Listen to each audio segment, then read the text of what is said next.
시청자 여러분 안녕하십니까? 9월 15일 목요일 굿모닝 YTN 1부 시작합니다. 네, 먼저 오늘의 주요 뉴스부터 정리해드립니다. 윤석열 대통령이 검찰총장과 공정거래위원장 인사청문 보고서를 오늘까지 보내달라고 국회에 재요청해 해외 순방 전에 임명을 강행하겠다는 뜻을 나타냈습니다. 여야 대표와의 첫 회동은 순방 이후 추진할 것으로 보입니다. 미국의 고물가 쇼크에 국내 금융시장이 휘청했습니다. 원달러 환율은 1,390원대까지 폭등하면서 1,400원 돌파를 눈앞에 뒀고 코스피는 1.5% 넘게 하락했습니다. 중국 공산당 서열 3위인 리잔수 전인대 상무위원장이 오늘 우리나라에 옵니다. 사드 기지 정상화와 미국 주도의 반도체 공급망 재편 등 민감한 현안에 대해 어떤 입장을 내놓을지 관심입니다. 정부가 이달 말 종료되는 코로나 대출금 만기 연장과 이자 상환 유예를 한 번 더 연장하는 방안을 검토하고 있습니다. 고금리 시대에 중소기업과 소상공인들의 부담을 덜어주겠다는 취지지만 은행 부실만 키우고 도덕적 해이가 올 수 있다는 우려도 있습니다. 정부가 오늘 코로나19와 독감의 동시 유행에 대비한 백신 접종 일정을 발표합니다. 세계보건기구 사무총장은 지난주 코로나19 사망자 수가 가장 낮았다며 대유행의 끝이 보인다고 말했습니다. 서울 지하철역 여자 화장실에서 30대 남성이 흉기를 휘둘러 20대 여성 영무원이 숨졌습니다. 이 남성은 여자 화장실을 순찰하던 영무원을 뒤따라 들어가 범행을 저지른 거로 전해졌습니다. 충남 논산에 있는 한 승마장에서 50대 간부가 교관을 둔기로 무차별 폭행했습니다. 두 사람은 최근 승마장 관리 문제로 여러 차례 마찰을 빚은 것으로 전해졌습니다. 오늘도 서울의 한낮 기온이 30도, 광주는 31도까지 오르며 여름 같은 늦더위가 이어지겠습니다. 제14호 태풍 난마돌의 진로는 유동적이지만 다음 주 월요일에 제주 남동쪽 해상까지 올라와 우리나라에 영향을 줄 가능성이 있습니다.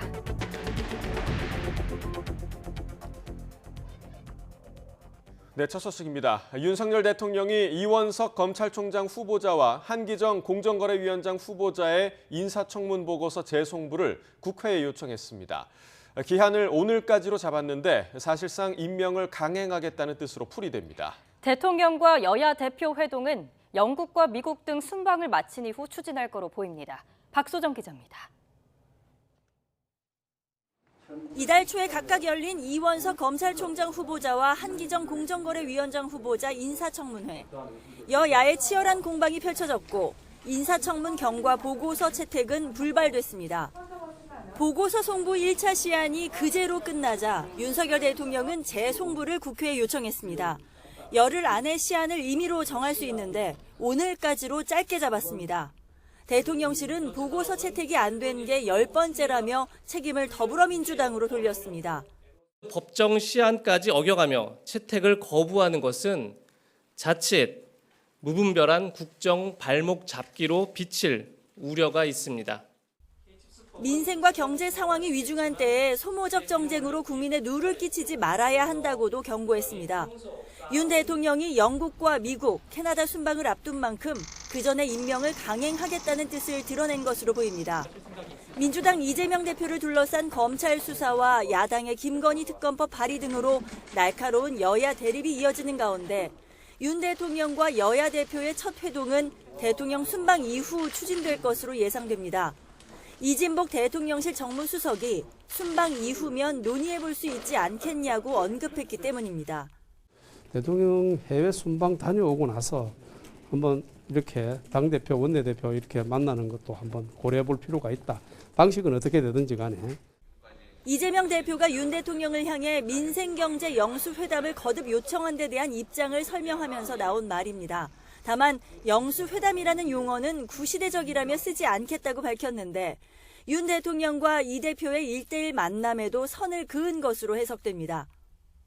이와 함께 야당에서 김건희 여사와 이재명 대표에 대한 특검을 동시에 하자는 이른바 쌍특검을 거론하는 데 대해선 특검을 위한 과정을 거치는 것조차 합리적이지 않다고 한마디로 일축했습니다.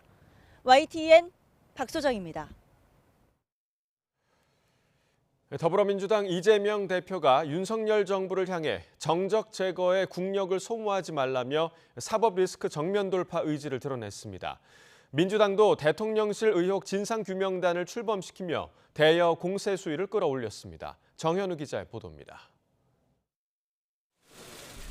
경찰이 성남FC 후원금을 문제 삼아 기소 의견으로 검찰에 송치한 지 하루 만에 민주당 이재명 대표가 작심한 듯 반격에 나섰습니다.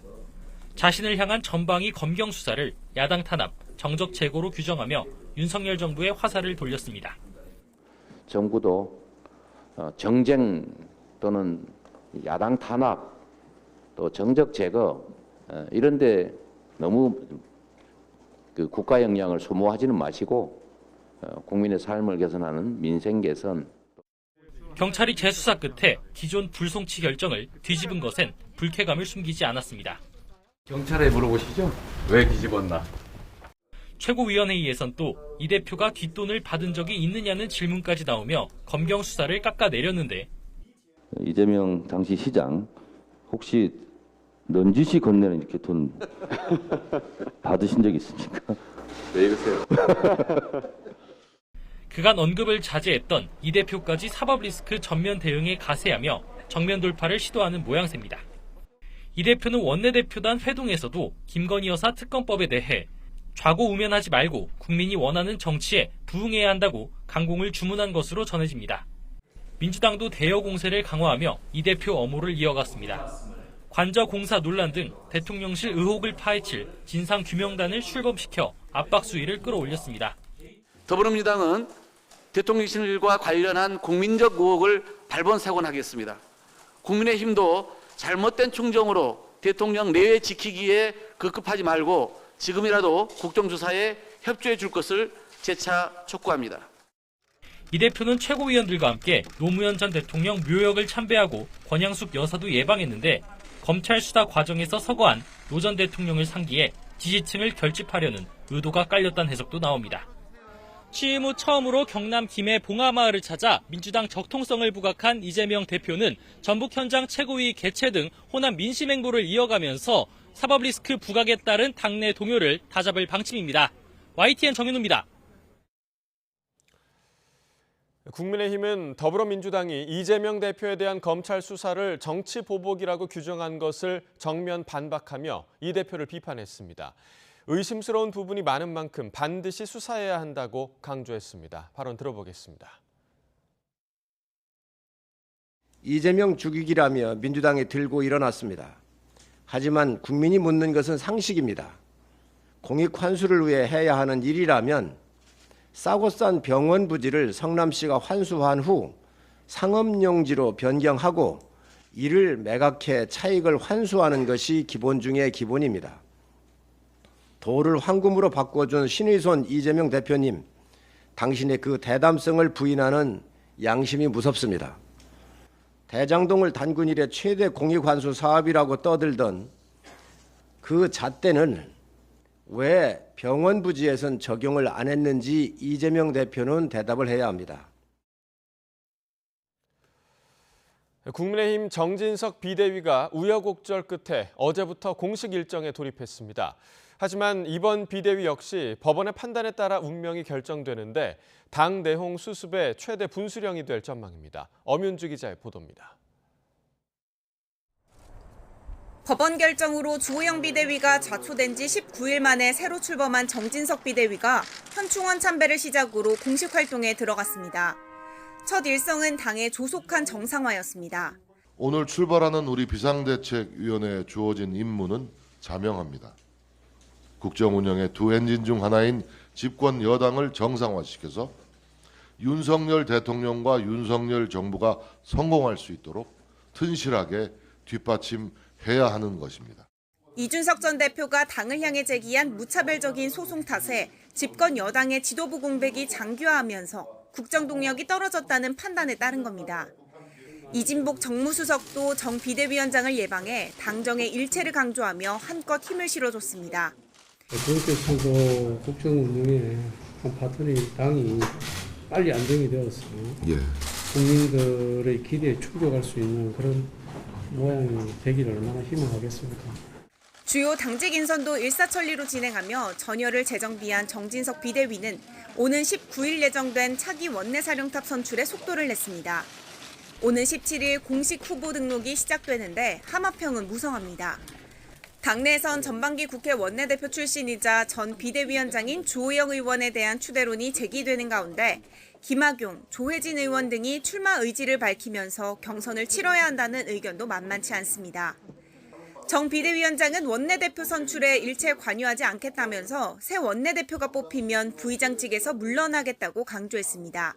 새 원내대표가 선출되는 즉시 제 후임 국회 부의장 후보 선출을 위한 절차를 서둘러 밟아줄 것을 새 원내대표에게 요청할 생각이고요.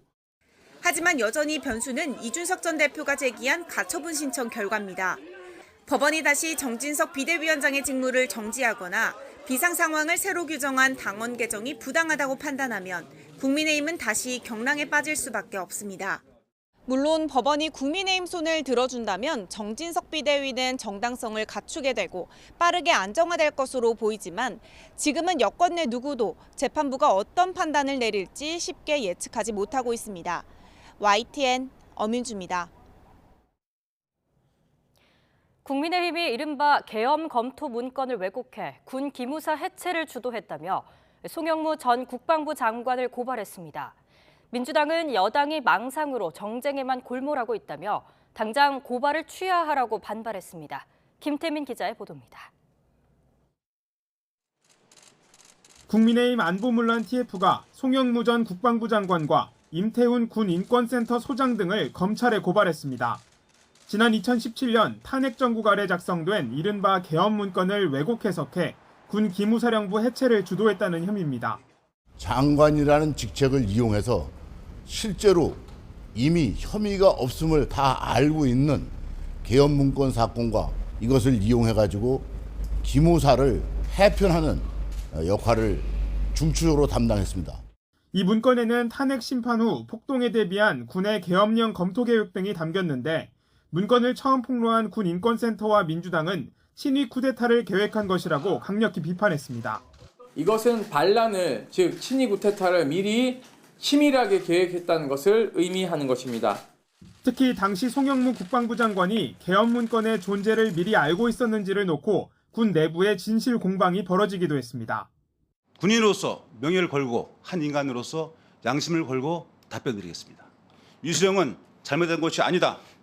법조계에 문의를 해보니 최악의 사태를 대비한 계획은 문제가 될 것이 없다고 한다. 대한민국의 대장까지 마치고 장관하고 있는 사람이 거짓말하겠습니까? 그러면은 장관을 갖다가 그렇게 얘기하시면은 안 됩니다. 예.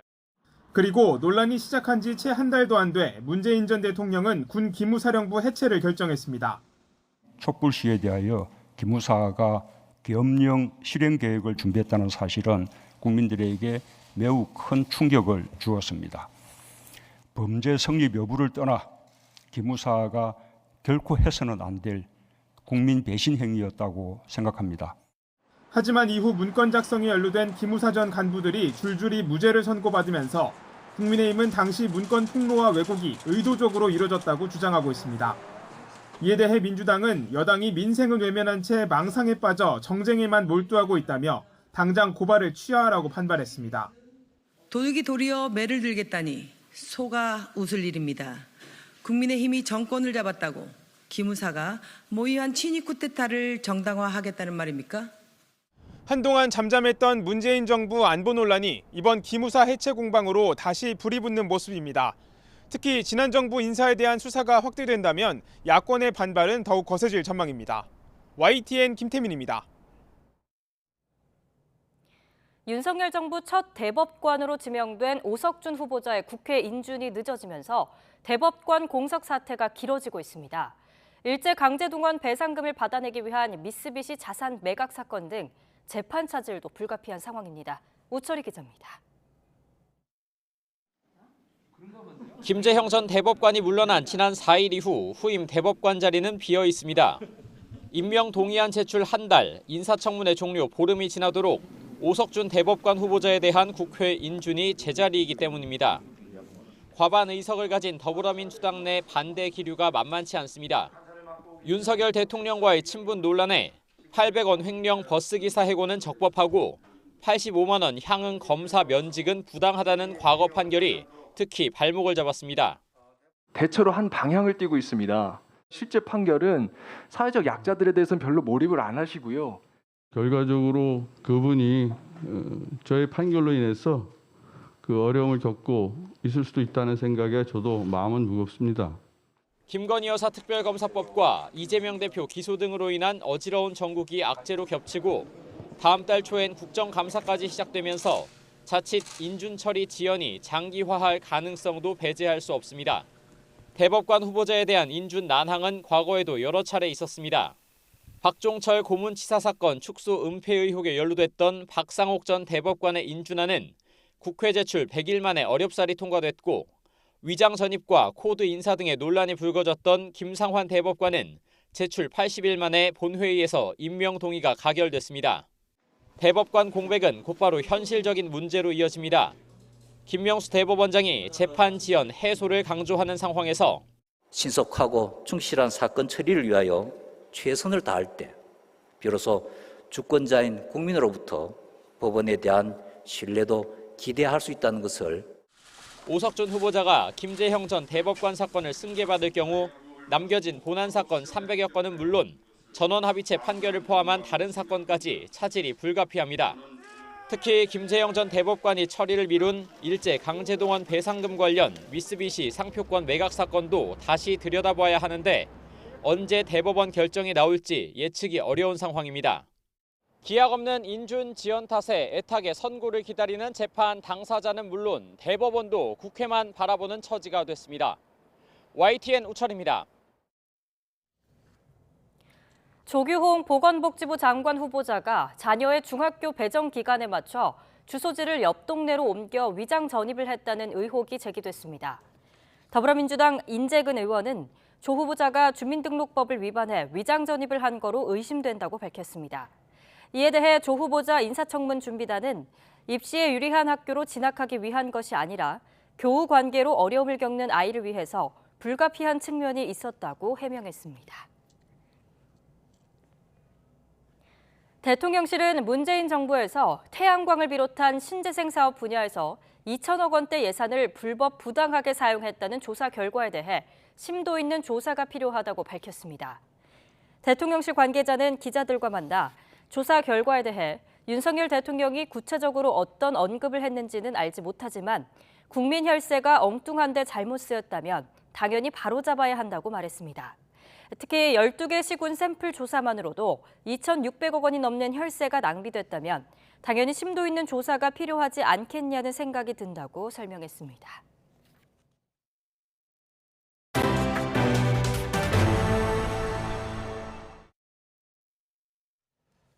미국의 고물가 쇼크가 국내 금융시장도 뒤흔들었습니다. 특히 원달러 환율은 지난 2009년 3월 이후 처음으로 1,390원 선을 넘었습니다. 조태현 기자가 보도합니다. 결국 1,390원을 넘어섰습니다. 개장 직후 폭등한 원달러 환율은 17.3원 오른 1,390.9원으로 거래를 마쳤습니다. 원달러 환율이 1,390원대로 올라선 건 금융위기에 직격탄을 맞았던 지난 2009년 3월 이후 처음입니다. 진정세를 보이나 했던 환율이 다시 치솟은 건 미국의 고물가 쇼크 탓으로 풀이됩니다. 지난달 미국 소비자 물가 상승률이 시장의 예상치를 웃돈 8.3%로 나오면서 미국발 기준금리 인상 공포가 다시 시장을 덮친 겁니다. 다음 주에 열릴 미국 연방공개시장위원회 FOMC에서 기준금리를 최소 0.75%포인트, 경우에 따라선 1%포인트 높일 것이란 전망에 안전자산 선호 심리가 다시 강해졌습니다. 단기적으로는 대외 불안 요인들, 그다음에 국내 무역 적자라는 부분 때문에 환율은 1,400원을 상회할 가능성도 배제할 수는 없다라고 보고 있는데 중기적으로 봤을 때는 국내 경제 펀더멘털로 다시 회귀할 수 있기 때문에 이 달러 환율은 다시 1,200원대 이하로 내려올 가능성도 있습니다. 미국의 기준금리 인상이 경기 침체를 불러올 것이란 우려에 증시는 맥을 못 쳤습니다. 코스피는 1.5% 넘게 하락해 2,410선을 간신히 지켰고 코스닥 지수는 780선 초반으로 밀렸습니다. CPI에 대한 기대감을 워낙 많이 반영을 한 그 주가 레벨 수준에서는 사실 추가적인 이제 상승 모멘텀보다는 오히려 조금 횡보하는 흐름을 가져갈 가능성이 높다라고 생각을 하고 있습니다. 금융시장의 불안이 커지자 정부는 긴급 회의를 열어 활용 가능한 조치를 점검하기로 했습니다. 하지만 미국발 긴축에 대응할 방법이 마땅치 않아서 실효성 있는 대책을 내놓긴 어려울 것이란 분석이 제기됩니다. YTN 조태현입니다. 미국의 8월 생산자 물가지수가 1년 전보다 8.7% 올랐습니다. 미 노동부가 현지 시간 14일 발표한 자료를 보면 생산자 물가지수 상승률은 지난 6월 11.3%에서 7월 9.8%로 떨어진 데 이어 8월에는 8.7%로 2달 연속 1%포인트 이상 둔화했습니다. 8월 수치는 특히 지난해 8월 이후 최소폭의 상승입니다. 생산자 물가 상승률 둔화는 대부분 에너지 가격 하락에서 비롯된 것으로 분석됩니다. 국제에너지기구 IEA가 세계 석유 수요 증가세가 올해 4분기에 주춤했다가 내년에 다시 강하게 살아날 것으로 전망했습니다. IEA는 현지 시간 14일 발표한 월간 석유 보고서를 통해 세계 석유 수요는 경제협력개발기구 국가들의 지속적인 경기 둔화의 영향을 계속 받고 있다며 이같이 예상했습니다. 또 러시아가 연말부터 시행되는 유럽연합의 러시아 석유 금수 조치에 따라 석유 수출에 난항을 겪을 것으로 전망하고 이로 인해 내년 2월까지 일일 석유 생산량은 950만 배럴로 줄어들 것으로 전망했습니다. 중국 공산당 서열 3위 리잔수 전인대 상무위원장이 오늘 방한합니다. 사드 기지 정상화와 미국 주도의 공급망 재편 등 민감한 현안에 대해서 어떤 입장을 내놓을지 관심이 쏠립니다. 이규준 기자입니다. 리잔수 전국인민대표대 상무위원장이 66명의 대표단을 이끌고 한국을 방문합니다. 이번 방한은 한중수교 30주년을 맞아 김진표 국회의장의 초청으로 성사됐습니다. 내일 김 의장과 회담하고 윤석열 대통령도 예방할 예정입니다. 우리의 국회의장격인 중국 상무위원장의 방한은 지난 2015년 6월 이후 7년여 만입니다. 시진핑 국가주석의 최측근으로 윤석열 정부와의 관계 강화에 무게가 실려 있습니다. 특히 시 주석의 3연임을 결정하는 20차 당대회를 한 달여 앞둔 시점이어서 예사롭지 않습니다. 중국의 주요 주변 국가들과의 관계를 강화함으로써 20차 당대회를 앞두고 시진핑 지도부가 대외 정책 면에서 미국과의 전략적 경쟁을 대등하게 만들어 나가고 있다는 모습을 보여주고 싶을 겁니다. 최우선 관심사는 한중 양측이 첨예한 입장차를 보이고 있는 사드 기지 정상화에 대한 입장 표명 여부입니다. 또 핵무력 법제화 등 핵 위협 수위를 갈수록 높이고 있는 북한에 대해 어떤 메시지를 내놓을지도 주목됩니다. 미국이 반도체 공급망 협력체를 추진하는 가운데 공급망 안정화를 위한 한중 양국 협력도 거론될 가능성이 큽니다. 리 상무위원장의 방한을 계기로 한중 정상의 대면 회담 논의가 탄력을 받게 될지도 관심을 모으고 있습니다. YTN 이교준입니다. 외교부는 중국 국가박물관이 고구려를 뺀 한국사 연대표를 전시하면서 한국 국립중앙박물관이 제공한 내용이라고 한 데 대해 외교 채널을 통해 중국 측에 문제를 제기하고 즉각적인 시정 조치를 요구했다고 밝혔습니다. 외교부는 우리 국립중앙박물관이 제공한 연표에는 고구려와 발해 건국 연도도 포함돼 있다며 이같이 설명했습니다. 또 역사 문제는 우리 민족의 정체성과 관련된 사안인 만큼 우리 정부는 명확한 사실관계 확인에 기초해 단호하게 대응해오고 있다고 덧붙였습니다. 런던에 도착한 고 엘리자베스 2세 영국 여왕의 관이 일반에 공개됐습니다. 대기 시간이 길게는 30시간에 달할 정도로 줄이 긴데도 여왕과 마지막 작별을 나누기 위한 추모 인파는 끊임없이 이어지고 있습니다. 보도에 김상우 기자입니다. 엘리자베스 2세 여왕의 거처인 버킹엄궁에서 출발해 장례식이 열리는 웨스트민스터로 향하는 여왕의 관을 앞세운 운구 행렬입니다. 새 국왕 찰스 3세와 그의 형제자매인 앤드루 왕자와 에드워드 왕자, 앤 공주, 그리고 두 아들 윌리엄과 해리 왕자 등이 선두했었습니다. 스코틀랜드에서 여왕의관이 운구되어 온 전날부터 여왕과 마지막 작별 인사를 나누려는 인파가 텐트를 치고 밤샘 줄서기를 하는 등 몰려들었습니다. This is a moment in history that I wanted to witness and I wanted to pay my respects to. She was amazing. Yeah. So we had to be here. 여왕의관은 영국 국교회의 수장인 캔터베리 대주교의 주재하에 20분간 추도 예배가 끝난 뒤 일반에 공개됐습니다. Through Jesus Christ our Lord. 관은 왕기에 감싸여 다소 높은 연단 위에 관대에 안치됐고 관 위엔 왕관과 휘장이 놓였습니다. 통상 왕실 경호대와 런던타워 경비대가 24시간 관 곁에서 경비를 서지만 때로는 왕실 전통에 따라 일부 왕실 인사들이 관을 지키게 됩니다. 공개는 국장이 엄수되기 직전인 오는 19일 오전 6시 반까지 나흘간인데 공항에 사는 수준의 보안 검사를 통과해야 볼 수 있습니다.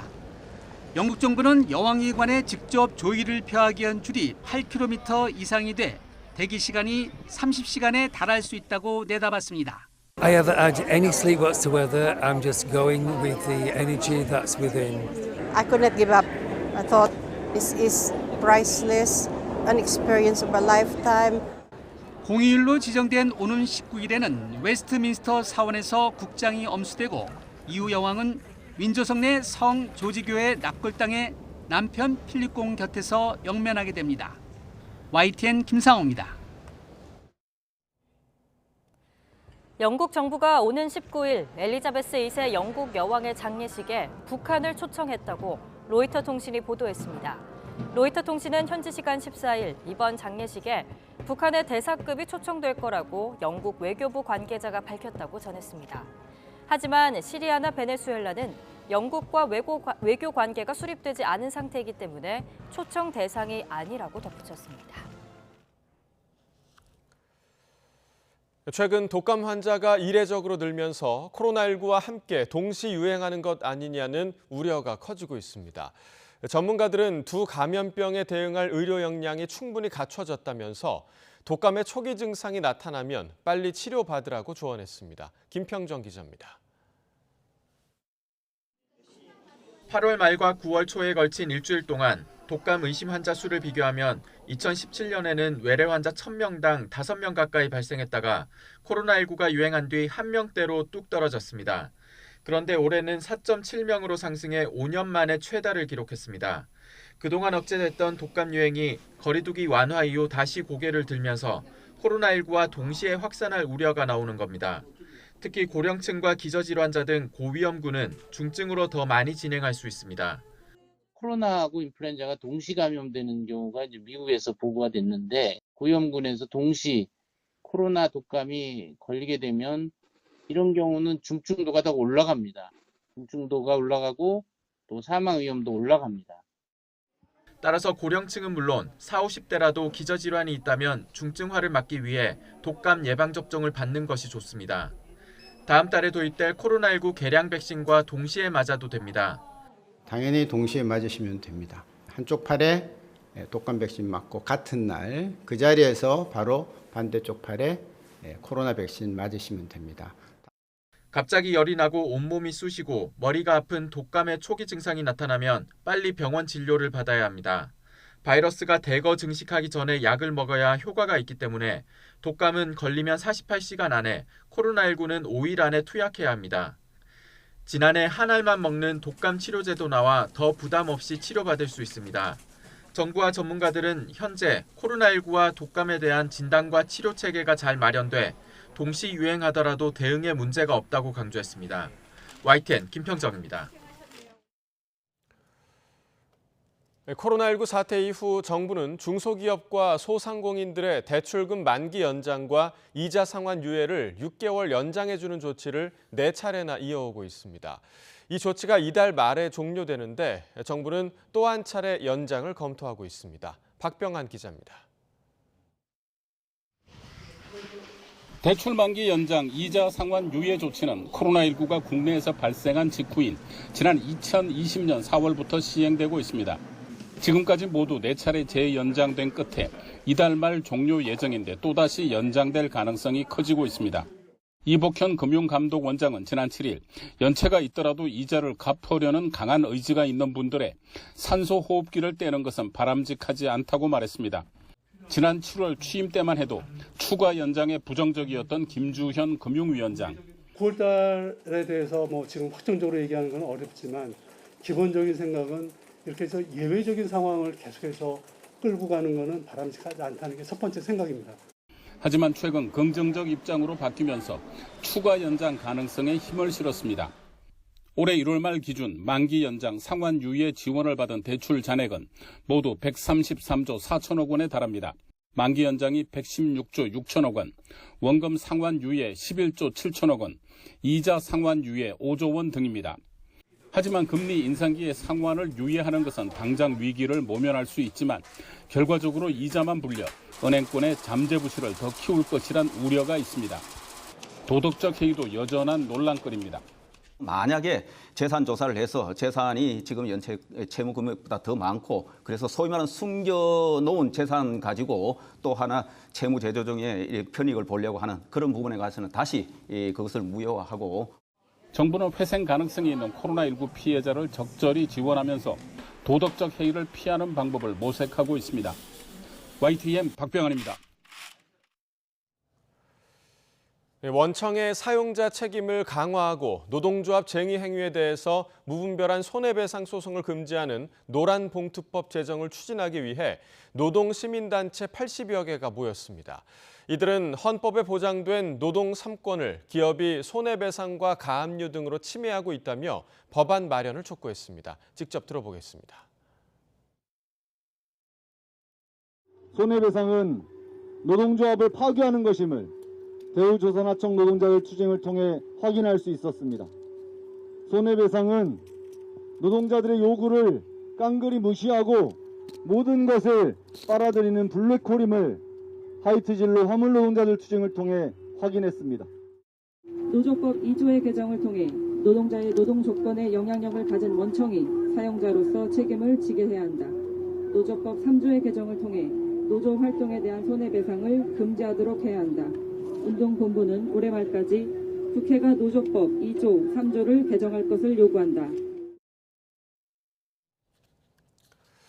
경제단체들이 노동조합의 파업으로 인한 손실에 대한 기업의 손해배상 청구를 제한하는 이 노란봉투법 입법에 대해서 불법 행위를 조장할 수 있다며 반대 의견을 전해철 국회 환경노동위원장에게 전달했습니다. 전 위원장은 노란봉투법은 국민에게 필요한 입법 가운데 하나라고 강조하면서 여러 의견을 듣겠다고 답했습니다. 직접 들어보시죠. 불법 행위로 일어나는 일이 면책이 된다면 그럼 자꾸 불법 행위를 조장하는 결과가 되지 않습니까? 노란봉투법은 조금 위원장님이 좀 이해를 해주시고 좀 물러주시길 부탁을 드리러 왔습니다. 손해배상 내지 가압류 등으로 인해서 노동자들이 많은 고통을 받고 있다라는 면도 많이 있어서 충분하게 아무튼 의견을 수렴해서 우리 사회가 필요한 그런 법안을 만들려고 하니까요. 전국 금융산업노동조합이 내일 총파업 돌입을 예고했습니다. 금융노조는 임금 인상률을 기존에 내놨던 6.1%보다 낮은 5.2%로 수정 제한하며 사용자 측이 받아들여야 한다고 주장했습니다.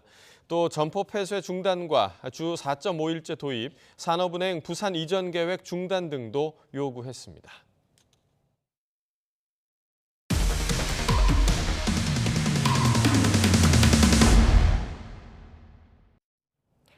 충남 논산에 있는 한 승마장에서 50대 간부가 교관을 무차별 폭행하는 일이 벌어졌습니다. YTN이 승마장 CCTV 화면을 확보했는데 간부가 손과 발은 물론이고 둔기까지 동원해 무차별 폭행하는 모습이 담겨 있었습니다. 양동훈 기자가 단독 보도합니다. 한 남자가 다른 남성을 발로 강하게 걷어찹니다. 쓰러진 남성의 머리를 때리더니 무릎으로 가격을 시도하기도 합니다. 급기야 구석으로 가 나무 막대기를 들고 달려오더니 상대방의 머리를 여러 차례 내려칩니다. 이곳 승마장에서 벌어진 일방적 폭행은 10분 가까이 이어졌습니다. 가해자는 승마장 고위 간부였고 피해자는 승마장에서 일한 지 한 달 정도 된 교관이었습니다. 피해자는 구타를 당한 뒤에도 무릎을 꿇린 채 굴욕적인 시간을 더 견뎌야 했습니다. 죽을 수도 있구나 하면서 죽음의 공포를 느꼈습니다. 무릎을 꿇으라고 해서 무릎 꿇고 나서 빌었습니다. 잘못했다고. 죽기 싫었어요. 둘은 동년배였는데 최근 승마장 관리 문제로 여러 차례 마찰을 빚은 거로 전해졌습니다. 피해자는 해당 간부의 모욕적인 언사를 참지 못하고 자신도 반말로 대응하자 화면 속 폭행이 벌어졌다고 말했습니다. 교관생활 할 것이지 뭐 이렇게 간섭을 하려고 드느냐 뭐 하면서 저한테 막 따졌어요. 욕을 하면서 막 저한테 항의를 했습니다. 가해자는 YTN과의 통화에서 해당 사안에 대해 이야기하고 싶은 마음이 없다며 취재에 응하지 않겠다고 밝혔습니다. 신고를 받고 출동한 경찰은 폭행 장면이 담긴 CCTV 영상을 확인하고 곧 가해자를 불러 조사할 계획입니다. YTN 양동훈입니다. 서울 지하철역 여자 화장실에서 30대 남성이 흉기를 휘둘러 20대 여성 영무원이 숨졌습니다. 경찰은 남성과 피해자의 관계, 범행 동기 등 정확한 경위를 조사하고 있습니다. 신준명 기자입니다. 서울 지하철 2호선 신당역. 여자 화장실 앞 통로가 통제선으로 막혀 있습니다. 어젯밤 9시쯤 30대 남성 A씨가 20대 여성 영무원에게 흉기를 휘둘렀습니다. A씨는 당시 여자 화장실을 순찰하던 피해 영무원을 뒤따라 들어가 범행을 저지른 것으로 전해졌습니다. 여성 화장실을 쓰는 중에 신원 미상의 남성이 들어와서 칼로 범행을 저질렀고 사건이 발생한 장소입니다. 남성의 범행 직후 여자 화장실 내부에서 비상벨이 울렸고 시민과 영무원들이 남성을 현장에서 제압해 경찰에 넘겼습니다. 피해 영무원은 심폐소생술을 받으며 병원으로 옮겨졌지만 2시간 반 만에 결국 숨졌습니다. 경찰은 A씨를 상대로 피해 영무원과의 관계, 범행 동기 등을 조사하고 있습니다. 경찰은 정확한 경위가 파악되는 대로 A씨의 구속영장을 신청할 방침입니다. YTN 신준명입니다. 어젯밤 11시 50분쯤 서울 신도림동 대단지 아파트에서 정전이 발생해 주민들이 불편을 겪었습니다. 해당 아파트는 2천여 세대가 넘는 곳으로 정전 신고를 받고 소방당국도 출동했지만 다행히 주민이 엘리베이터에 갇히거나 구조가 필요한 상황은 없었습니다. 한국전력은 아파트 자체 설비 문제로 정전이 발생했다며 한전 직원들도 현장에 나가 복구를 지원했다고 설명했습니다. 태풍 흰남노로 경북 포항에서 지하주차장이 물에 잠겨 8명이 사망한 가운데 정부가 지하공간 침수 예방을 위해 전담팀을 구성해 관련 제도를 개선하기로 했습니다. 행정안전부는 관계기관 전문가와 함께 지하공간 침수 예방을 위한 제도 개선 전담팀을 구성했습니다. 첫 회의는 내일 정부 세종청사에서 열립니다. 행안부, 국토교통부, 지방자치단체가 협력해 아파트 등 공동주택의 침수 방지 시설 설치 실태를 조사하고 장기 수선 충당금의 활용 등을 통해 수방시설을 설치하는 방안을 검토합니다. 프로야구 소식입니다. 선두 SSG가 선발 투수 모리만도의 7과 3분의 2이닝 1실점 호투 속에 롯데를 3대1로 꺾고 가장 먼저 80승 고지에 올랐습니다. SSG는 정규리그 1위를 자력으로 확정할 수 있는 매직 넘버를 15로 줄였습니다. 지난해까지 80승을 선점한 팀의 한국 시리즈 직행 확률은 94.1%며 한국 시리즈 우승 확률도 70.6%에 달합니다. 요키시가 7과 3분의 2이닝 동안 무실점으로 마운드를 지킨 키움은 기아를 누르고 3연승을 달렸고 NC는 삼성을 7대2로 이겼습니다. 두산과 한화도 각각 LG와 KT를 누르고 전날 당했던 패배를 서력했습니다. 미국 에미상 6관왕에 오른 오징어 게임에 출연한 오영수 배우가 뒤풀이 자리에서 멋진 춤을 선보여 화제입니다. 작가이자 변호사인 미나 해리스는 자신의 트위터에 에미상 뒤풀이에서 오영수 배우가 춤추는 영상을 공개했습니다. 40초 분량의 영상에서 오 배우는 많은 사람에 둘러싸인 채 음악에 맞춰 흥겨운 춤사위를 선보였습니다. 가을은 깊어지고 있지만 오늘도 때늦은 더위가 기승을 부리겠습니다. 오늘 서울의 한낮 기온은 30도까지 오르면서 예년 기온을 3도가량 웃돌겠고요. 광주는 31도까지 오르는 등 마치 여름처럼 덥겠습니다. 다만 일교차가 크게 벌어질 것으로 보이니까요. 옷차림에 유의해 주시기 바랍니다. 오늘 서울 등 서쪽 지방은 대체로 맑은 하늘이 드러나겠습니다. 다만 제주도는 흐린 가운데 내일 낮까지 10에서 50mm의 비가 오락가락 이어지겠습니다. 또 해안가를 중심으로 강한 바람이 부는 가운데 제주도와 동해안에는 너울성 파도가 높게 일겠습니다. 해안가 안전사고에도 각별히 유의해 주시기 바랍니다. 현재 기온 살펴보겠습니다. 현재 서울 기온은 21.6도를 나타내고 있습니다. 낮 동안에는 30도 안팎의 늦더위가 기승을 부리겠습니다. 오늘 낮 기온 서울과 대전 30도, 광주는 31도가 예상됩니다. 남은 한 주도 늦더위가 계속되는 가운데 주말에는 동쪽 지방에 비가 내리겠고요. 이후 다음 주 날씨는 14호 태풍 난마돌이 변수가 될 것으로 보입니다. 현재 오키나와 남동쪽 해상에서 북상 중인 태풍은 점차 세력이 강해지겠고 다음 주 초 일본 규슈 부근으로 향할 것으로 보입니다. 하지만 아직 진로가 무척 유동적인 만큼 앞으로 발표되는 태풍 정보에 주의를 기울여 주시기 바랍니다. 지금까지 날씨 정보였습니다. 윤석열 대통령이 검찰총장과 공정거래위원장 인사청문 보고서를 오늘까지 보내달라고 국회에 재요청해 해외 순방 전에 임명을 강행하겠다는 뜻을 나타냈습니다. 여야 대표와의 첫 회동은 순방 이후 추진할 것으로 보입니다. 미국의 고물가 쇼크에 원달러 환율은 1,390원대까지 폭등하며 1,400원 돌파를 눈앞에 뒀고 코스피는 1.5% 넘게 하락했습니다. 라면과 과자 등 가공식품 가격이 오늘부터 줄줄이 오릅니다. 중국 공산당 서열 3위인 리잔수 전인대 상무위원장이 오늘 우리나라에 옵니다. 사드 기지 정상화와 미국 주도의 반도체 공급망 재편 등 민감한 현안에 대해 어떤 입장을 내놓을지 관심입니다. 정부가 이달 말 종료되는 코로나 대출금 만기 연장과 이자 상환 유예를 한 번 더 연장하는 방안을 검토하고 있습니다.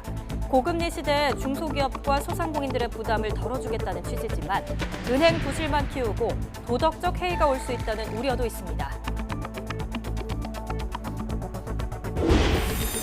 정부가 오늘 코로나19와 독감의 동시 유행에 대비한 백신 접종 일정을 발표합니다. 세계보건기구 사무총장은 지난주 코로나19 사망자 수가 가장 낮았다며 대유행의 끝이 보인다고 말했습니다. 서울 지하철역 여자 화장실에서 30대 남성이 흉기를 휘둘러 20대 여성 영무원이 숨졌습니다. 이 남성은 여자 화장실을 순찰하던 영무원을 뒤따라 들어가 범행을 저지른 거로 전해졌습니다.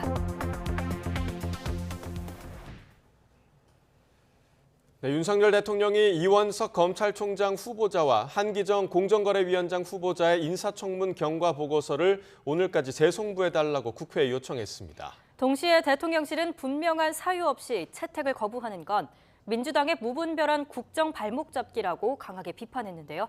대통령실 브리핑 직접 들어보시죠. 윤석열 대통령은 조금 전 이원석 검찰총장 후보자와 한기정 공정거래위원장 후보자에 대한 인사청문 경과보고서 송부를 국회에 요청했습니다.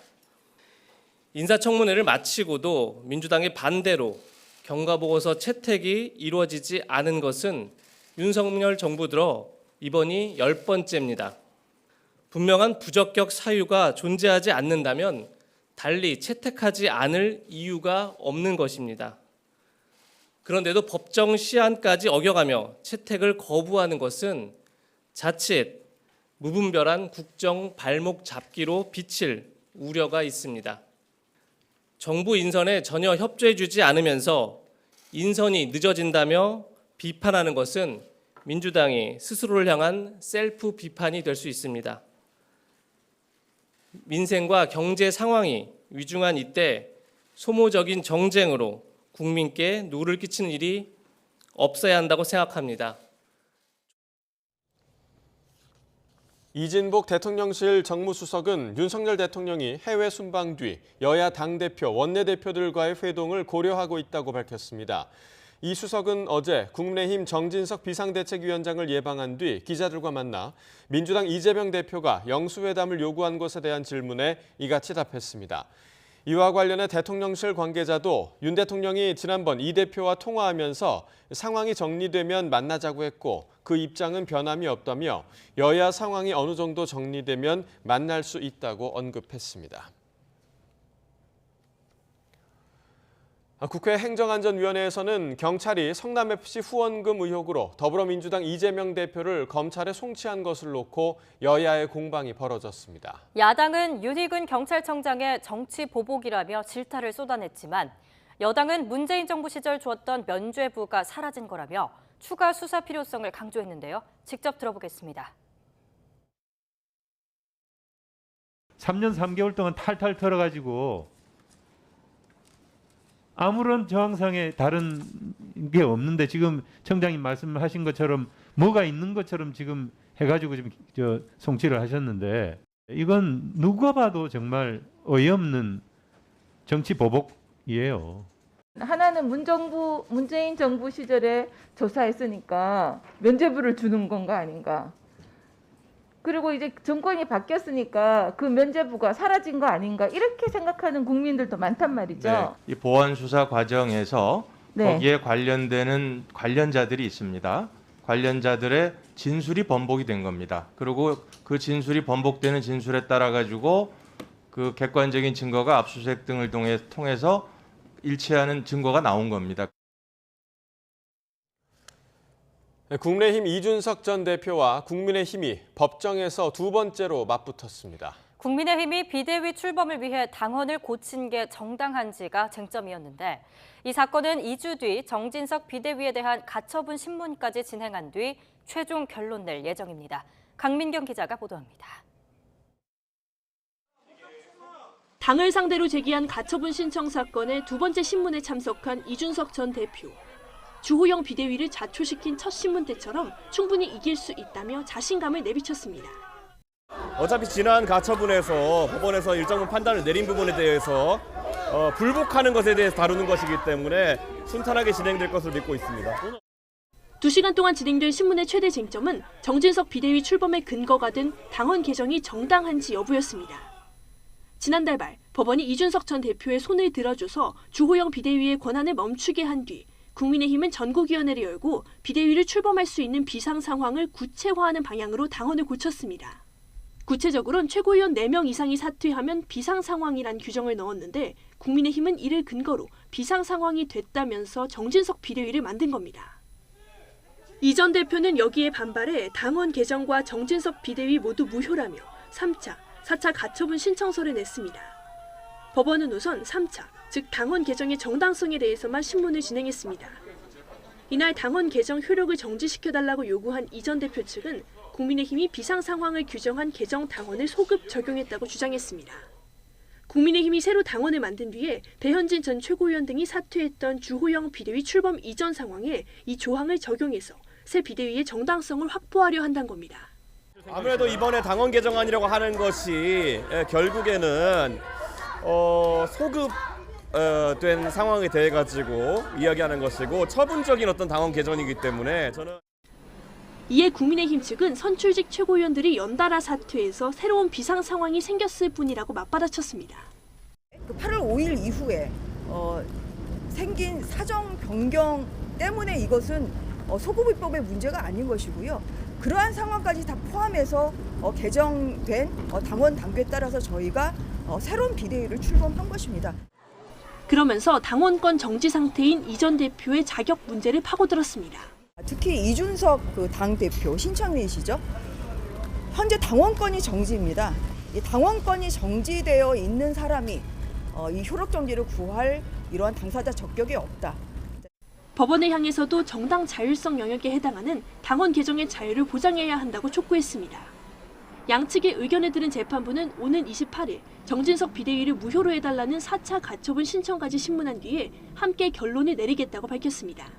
법원이 어느 쪽에 손을 들어주느냐에 따라 이 전 대표와 정진석 비대위의 정치적 운명이 갈릴 걸로 보입니다.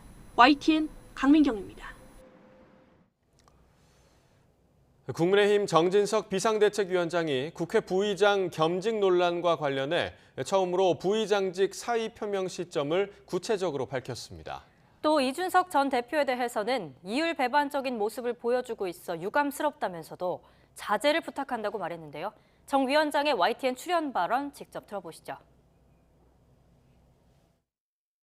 저는 새 원내대표가 선출되는 즉시 제 후임 국회 부의장 후보 선출을 위한 절차를 서둘러 밟아줄 것을 새 원내대표에게 요청할 생각이고요.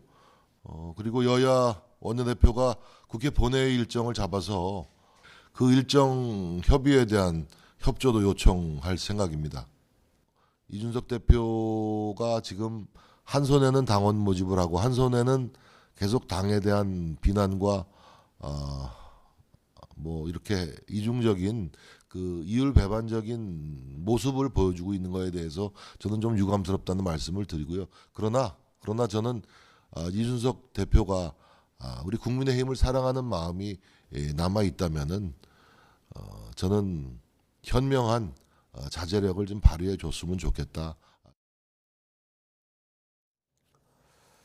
중국이 리잔수 전국인민대표대회 상무위원장의 방한을 계기로 양국의 공통 관심사에 대해 심도 있는 의견 교환이 이루어지길 바란다고 밝혔습니다. 마오닝 중국 외교부 대변인은 정례 브리핑에서 이번 방문은 감염병 상황 속에서 양국 간 중요한 고위급 교류이자 전인대 상무위원장이 7년 만에 한국을 방문하는 것이라며 이같이 말했습니다. 이어 방한 기간 리 상무위원장은 윤석열 대통령을 만나고 김진표 국회의장과 회담하는 등 각계 인사들과 우호를 교류할 예정이라고 소개했습니다. 중국 국가박물관이 한국 고대사를 소개하며 고구려와 발해를 고의로 뺀 것으로 드러나 역사 왜곡 논란이 일고 있습니다. 외교부는 중국 측에 문제를 제기하고 즉각적인 시정 조치를 요구했습니다. 조수연 기자가 보도합니다. 중국 국가박물관에서 진행 중인 한중일 고대 유물 전시회에 게시된 한국 고대 역사 연표입니다. 철기 시대를 신라, 백제, 가야 등으로 표기했습니다. 그런데 고구려와 발해는 빠졌고 자료 출처는 한국국립중앙박물관으로 돼 있습니다. 우리 측이 제공한 연표에는 고구려와 발해의 건국연도까지 포함돼 있었는데 중국 측이 이를 임의로 편집한 겁니다. 통상 전시에 사용되는 자료는 제공한 측이 자료를 성실히 반영하는 것이 국제적 관례입니다. 그러나 이번 중국 쪽 태도는 양 기관이 신뢰관계를 훼손하는 것으로 국기 심히 우려스럽습니다. 외교부는 외교 채널을 통해 중국 측에 문제를 제기하고 즉각적인 시정 조치를 요구했습니다. 역사 문제는 우리 민족의 정체성과 관련된 사안인 만큼 정부는 명확한 사실관계 확인에 기초해 단호하게 대응해오고 있다는 설명입니다. 그러나 중국은 수정할 뜻이 없다고 밝혔습니다. 高句丽问题是一个学术问题，学术问题可以在学术领域进行专业的讨论和沟通，没有必要进行政治性的炒作。 중국이 과거 동북공정 사업을 통해 한국 고대사를 중국사로 편입하려 했던 의도가 다시 한번 드러나면서 한중 간 외교 갈등으로 비화할 수 있다는 지적이 나옵니다. YTN 조수연입니다. 조현동 외교부 1차관은 한미 확장억제 전략협의체 회의와 관련해 그동안의 확장억제 수단보다 좀 더 강화되고 업그레이드됐다는 것을 국민이 느낄 수 있도록 노력하겠다고 말했습니다. 내일로 예정된 확장억제 전략협의체 참석을 위해 미국을 방문한 조 차관은 워싱턴 공항에서 기자들과 만나 전략자산 전개 등의 수준이나 폭이 과거와 달라질 수 있다며 유념해서 지켜봐 달라고 밝혔습니다. 특히 북한이 불과 며칠 전에 핵무력 정책 법제화를 발표해 과거와 상황이 다르다는 인식하에 보다 강화되고 구체적인 방안을 협의하겠다고 설명했습니다. 미국 물가 충격에 원달러 환율이 13년 5개월 만에 1,390원 선을 넘었습니다. 어제 서울 외환시장에서 달러 대비 원화 환율은 전날 종가보다 17원 30전 오른 달러당 1,390원 90전에 거래를 마쳤습니다. 종가 기준으로 금융위기 당시인 2009년 3월 30일 이후 최고치인데 장중 한때 1,395원 50전까지 치솟아 13년 5개월 만에 가장 높은 수준을 기록하기도 했습니다. 정부가 미국 소비자 물가 상승률이 시장의 예상치를 웃돈 데 따라 시장 변동성이 커질 거로 보고 활용할 수 있는 조치들을 점검하기로 했습니다. 기획재정부는 어제 방기선 1차관 주재로 거시와 금융 관련 부서가 참여하는 비상경제 태스크포스 회의를 열고 시장 상황을 긴급 점검했습니다. 방 차관은 주요국의 금리 인상폭과 속도에 대한 불확실성이 커지는 점이 국내외 금융시장 변동성을 높이고 있으니 시장 안정을 위해 가용한 대응 조치를 철저히 점검해달라고 지시했습니다. 이용자의 동의 없이 개인정보를 수집해 온라인 맞춤형 광고에 활용한 구글과 메타에 약 1,000억 원의 과징금이 부과됐습니다. 역대 최대 규모의 과징금인데 두 회사는 반발했습니다. 김종균 기자입니다. 개인정보보호위원회는 구글에 692억 원, 메타에 308억 원의 과징금을 부과했습니다. 온라인 맞춤형 광고 플랫폼에 행태정보 수집 이용 관련 첫 번째 제재이자 개인정보보호 법규 위반으로는 가장 큰 규모의 과징금입니다. 이용자의 타사 행태 정보를 수집하여 이용하려면 이용자가 쉽고 명확하게 인지하여 자유로운 결정권을 행사할 수 있도록 이용자에게 알리고 동의를 받을 것을 시정 명령하였습니다. 개인정보위는 지난해 2월부터 주요 온라인 맞춤형 광고 플랫폼의 실태를 점검했습니다. 조사 결과 양사는 이용자 정보를 수집 분석해 관심사를 추론하거나 맞춤형 광고를 사용하면서 이용자에게 이를 명확히 알리지 않았고 사전 동의도 받지 않은 것이 확인됐습니다. 구글은 옵션 더보기 화면을 가려둔 채 기본값을 동의로 설정하는 방법을 썼습니다. 메타가 운영하는 페이스북은 가입 시 5줄밖에 보이지 않는 스크롤 화면에 700줄 가까운 데이터 정책 전문을 실었습니다. 이렇게 해서 한국 이용자 대다수인 구글 82%, 메타 98% 이상이 정보 수집을 허용하도록 설정하고 있습니다. 특히 계정 정보와 연결하여 맞춤형 광고에 이용된 타사 행태 정보는 이용자 계정으로 접속한 모든 기기에 걸쳐 활용될 수 있고 지속적으로 축적될 경우 민감한 정보가 생성될 우려가 있습니다. 구글은 우리나라와 달리 유럽 이용자에게는 회원 가입 시 단계별로 구분해 개인정보 수집 등의 동의를 받고 있습니다. 메타는 최근 한국의 기존 이용자들을 대상으로 행태정보 수집에 동의하지 않으면 서비스를 제한하는 내용으로 동의 방식을 변경하려다 거센 반발을 사기도 했습니다. 하지만 양사는 과징금 부과에 즉각 반발했습니다. 구글은 깊은 유감을 표하며 서명 결정을 면밀히 검토할 계획이라고 밝혔고 메타는 법적 절차 가능성까지 언급했습니다. YTN 김유길입니다. 한국산 가상화폐 루나 테라 폭락 사태를 수사하는 검찰이 해외 체류 중인 코인 발행사 테라폼랩스 권도형 대표의 체포영장을 발부받아 신병 확보에 나섰습니다. 서울 남부지방검찰청은 최근 권 대표와 테라폼랩스 직원 니콜라스 플라티아스 등 싱가포르에 체류하는 관계자 6명에 대한 체포영장을 발부받았습니다. 검찰은 이들의 신병 확보를 위해서 인터폴 적색 수배 절차를 거칠 거로 알려졌습니다. 지하철역에서 한 남성이 흉기를 휘둘러 여성 영무원이 숨졌습니다.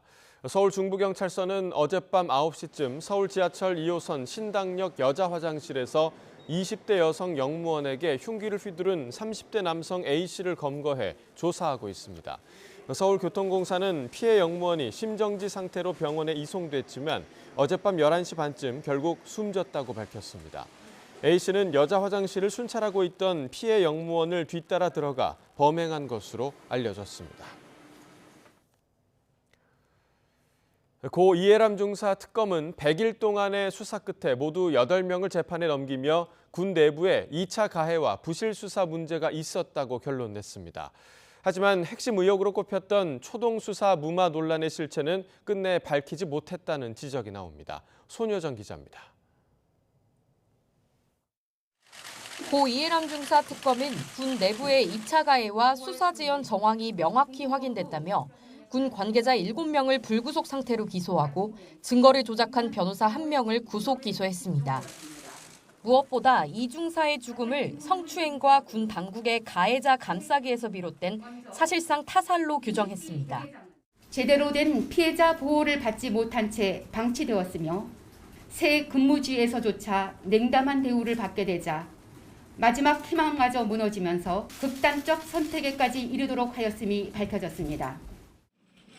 다만 공군 윗선이 성추행 가해자 장모 중사에 대해 불구속 수사를 지휘했다는 수사 무마 의혹은 끝내 규명하지 못했습니다. 장 중사는 사건 초기 불구속 상태로 군사 경찰과 군 검찰의 수사를 받았는데 사건을 폭로한 언론 보도가 나온 뒤에야 국방부 검찰단으로 넘겨져 구속됐습니다. 이 때문에 조직적인 사건 은폐는 물론 수사 무마 시도가 있었다는 의혹이 제기됐지만 군에 이어 특검도 수사를 통해 밝혀내진 못한 겁니다. 당시 초동 수사를 지휘한 전익수 공군 법무실장의 수사 무마 정황이 담긴 핵심 증거, 녹취록이 위조된 것으로 드러난 게 결정적이었습니다. 공군과 국방부의 수뇌부에 대한 전익수 실장에 대한 그 전후 좌우에 연결됐던 그런 고리들이 끊어진 게 좀 약간 아쉬웠다. 특검 관계자는 군 경찰단이 처음부터 불구속 수사 방침을 정한 게 바람직해 보이진 않지만 비슷한 시기 다른 사건에서도 불구속 수사가 이뤄졌고 조직적인 수사 무마와 같은 위법 행위는 발견하지 못했다고 설명했습니다. 특검은 대신 전 실장이 자신을 수사하는 군 검사를 상대로 위력을 행사했다며 특가법상 면담 강요 혐의를 적용해 기소했습니다. 물론 피의자의 항의를 위력 행사로 기소한 건 지나친 해석이라는 주장과 함께 결국 격가지 수사에 집중한 것 아니냐는 비판적 시선도 존재합니다. 하지만 군 스스로 인정하지 못한 상관들의 연이은 2차 가해와 수사 담당자의 직무유기 혐의 등을 명확히 규명해 밝혀낸 건 분명한 특검 성과로 평가됩니다. 100일 동안의 수사를 마친 특검은 성과와 한계를 뒤로 한 채 피고인의 죄에 맞는 벌이 내려지도록 공소 유지에 힘쓸 방침입니다. YTN 손유정입니다. 지난해 광주에서 철거하던 건물이 무너지며 시내버스를 덮쳐 9명이 숨지는 사고가 있었는데요.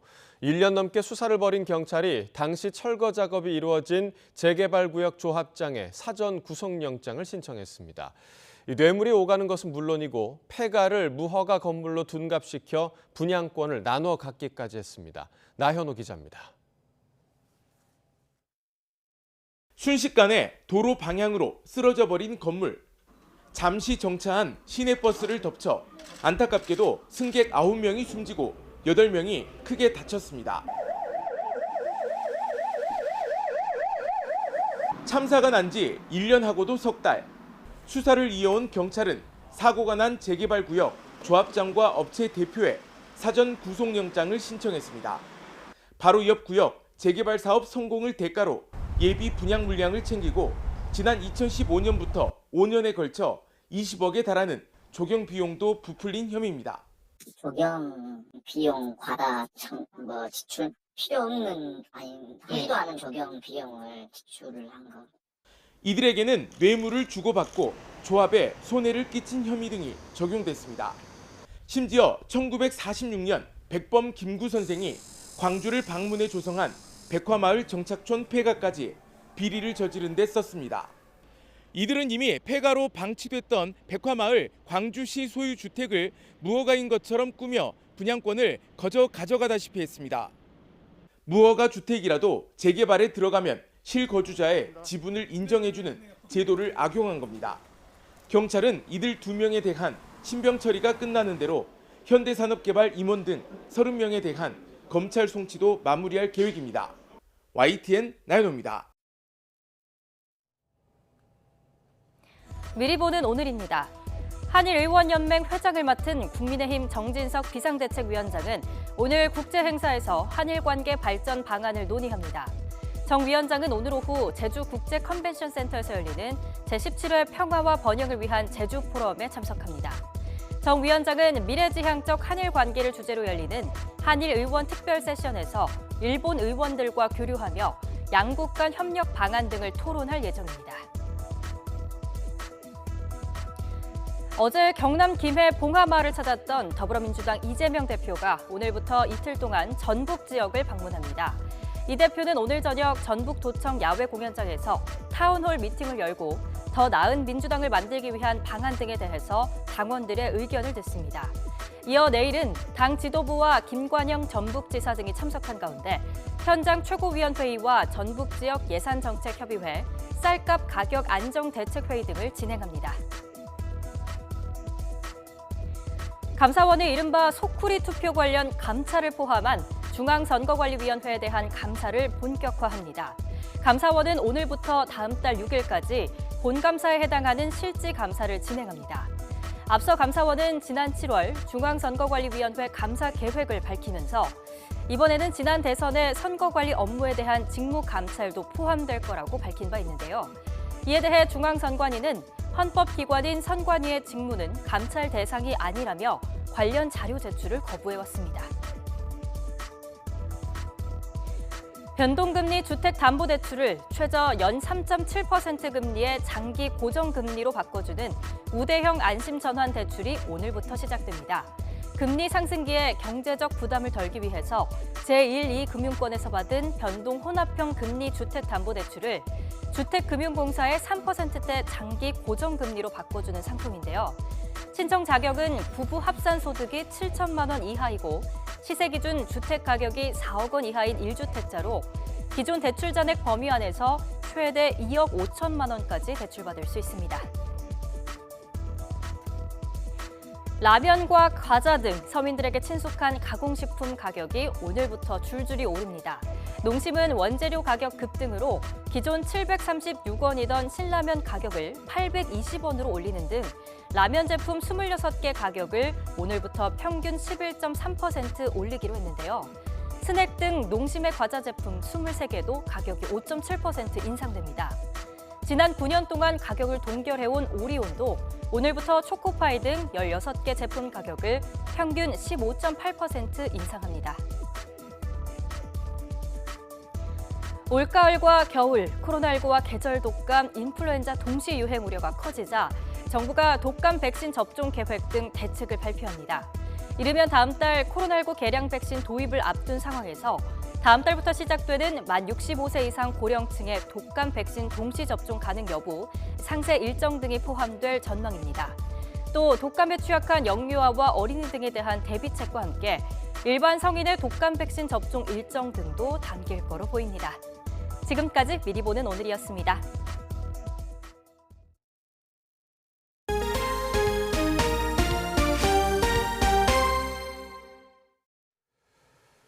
우크라이나군이 되찾은 하르키우 지역에서 러시아군의 만행이 속속 드러나고 있습니다. 주민을 함부로 가두고 고문하는가 하면 이유 없이 민간인을 살해했다는 증언도 쏟아지고 있습니다. 류재복 기자의 보도입니다. 경찰서 복도를 따라가면 한편의 작은 방이 나옵니다. 러시아군이 주민들을 가두었던 감옥입니다. 우크라이나군에 복무했거나 편들었다고 의심받던 사람들을 잡아넣었습니다.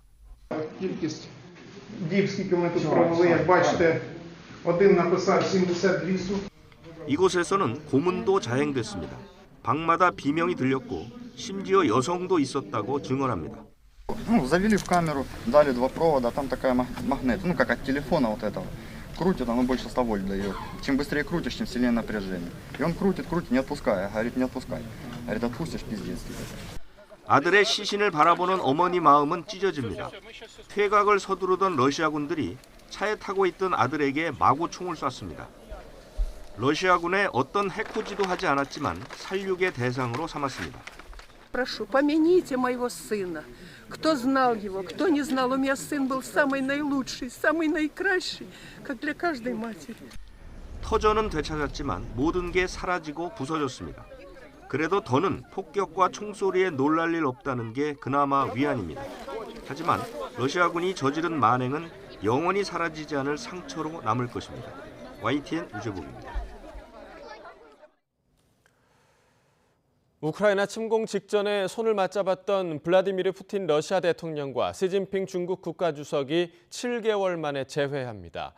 전환점을 맞고 있는 우크라이나 전쟁에도 변수가 될 수 있습니다. 베이징 강정규 특파원입니다. 지난 2월 우크라이나의 전운이 감도는 가운데 베이징에서 만난 시진핑 주석과 푸틴 대통령. Прежде всего, хотел поблагодарить за приглашение на открытие Олимпийских игр.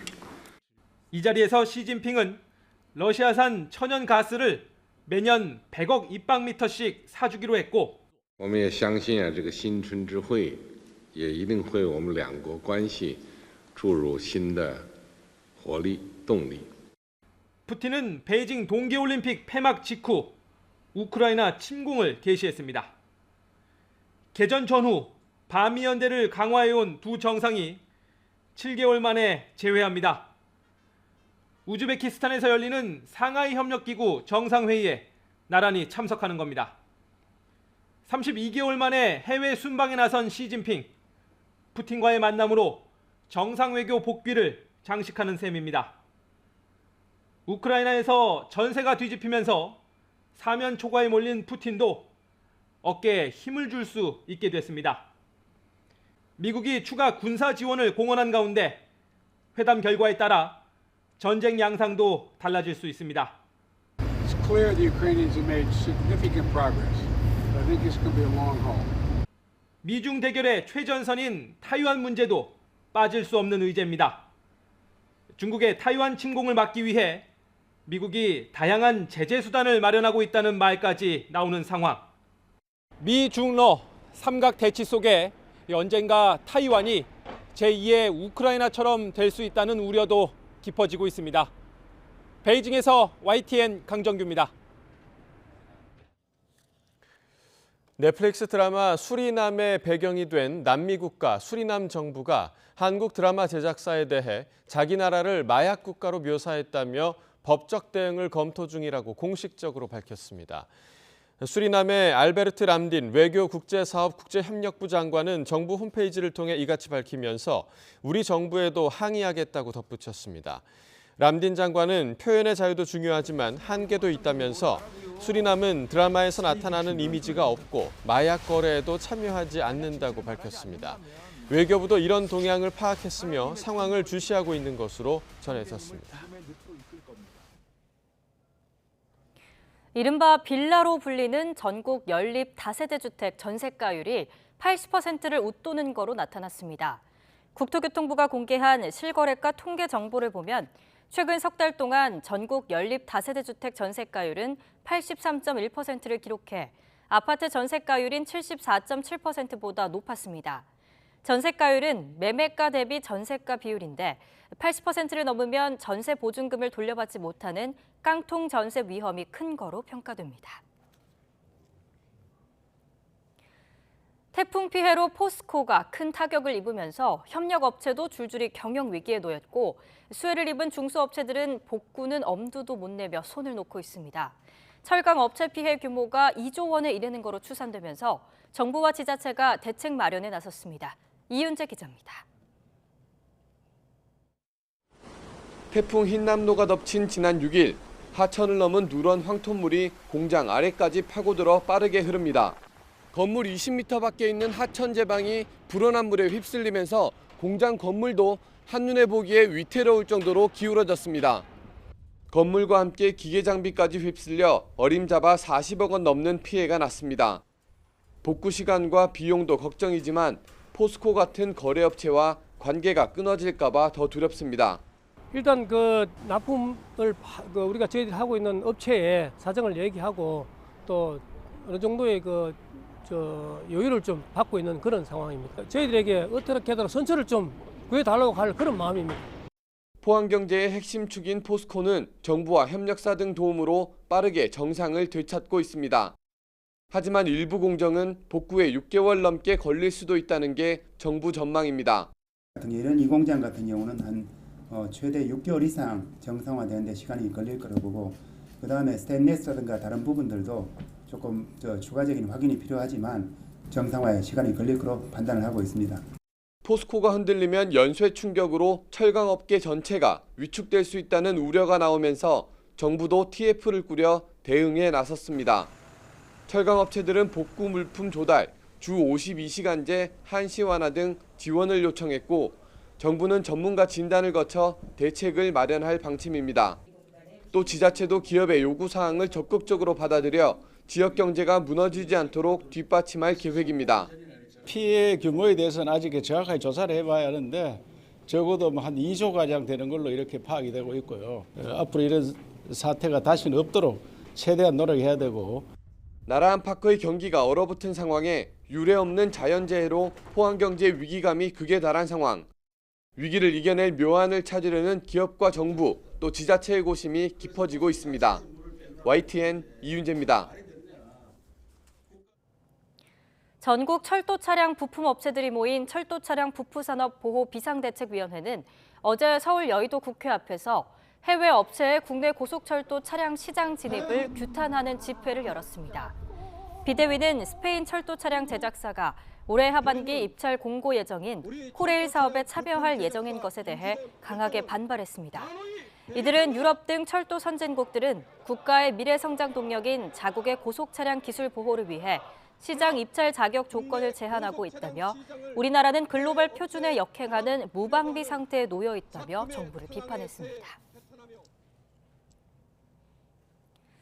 맞벌이 부부가 야근해야 하거나 아침 일찍 출근해야 하는 등 갑작스럽게 아이를 맡겨야 하는 상황이 닥치면 난감하기 그지없죠. 서울시가 야간 휴일을 가리지 않고 시간제로 일시 보육 서비스를 제공하는 어린이집을 시내 9개소로 확대했습니다. 차유정 기자입니다. 서울 노원구에 있는 어린이집입니다. 아이들이 일과에 따라 낮잠도 자고 신나게 놀기도 합니다. 이 어린이집은 1월 1일과 설 추석 연휴, 성탄절을 제외하고 24시간 문이 열려 있습니다. 서울시가 틈새 보육을 제공하기 위해 지정한 보육시설로 긴급할 때 아이를 시간제로 맡길 수 있습니다.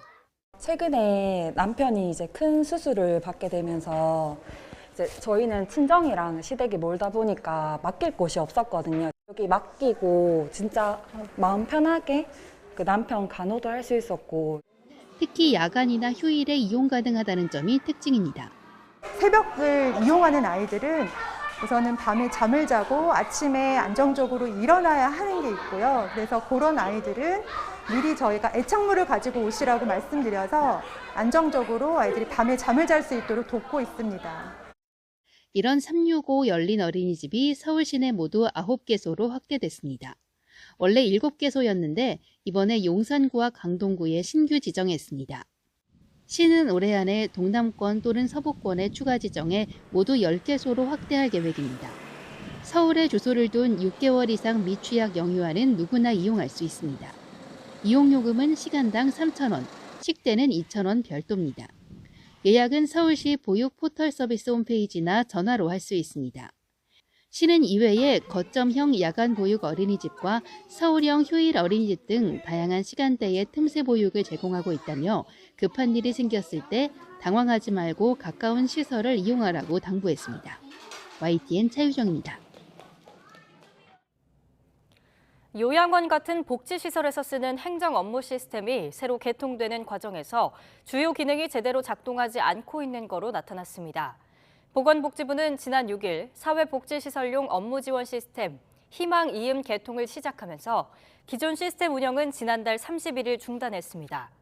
이 과정에서 이 시스템으로 정부의 입퇴소 보고와 보조금 교부 신청 등을 하는 시설과 기관들은 업무 공백이 발생하면서 큰 불편을 겪고 있다는 지적이 제기됐습니다.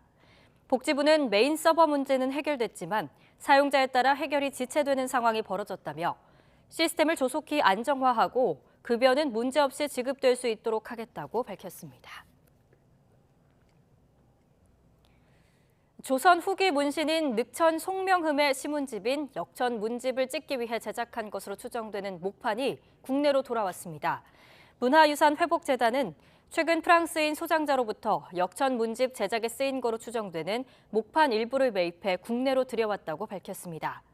역천 문집은 송명흠이 별세한 뒤 아들 송시연이 1805년 성주 목사로 부임하면서 시가와 산문을 엮어 간행한 거로 추정되는 국립중앙도서관 규장각 등의 목판본이 있습니다.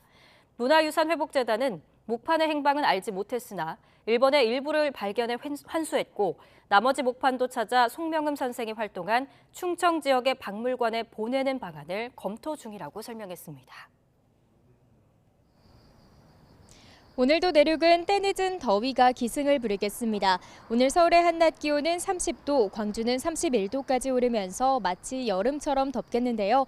다만 기온이 오르는 만큼 아침과 낮과 밤의 일교차가 10도 안팎까지 크게 벌어지겠습니다. 감기에 걸리지 않도록 환절기 건강관리에 유의해 주시기 바랍니다.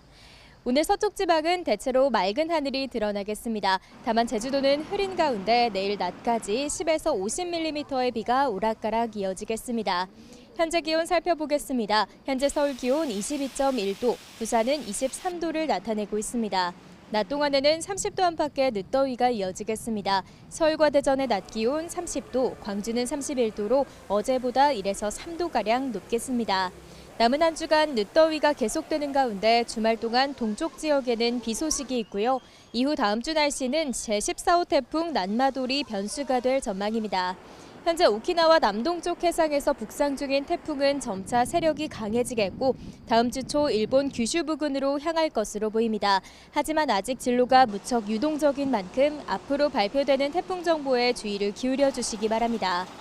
오늘도 해안을 중심으로 매우 강한 바람이 부는 가운데 동해안과 제주도에는 너울성 파도가 높게 일겠습니다. 해안가 접근을 자제하는 등 안전사고에도 각별히 유의해 주시기 바랍니다. 지금까지 서울 상암동에서 YTN 윤수빈입니다.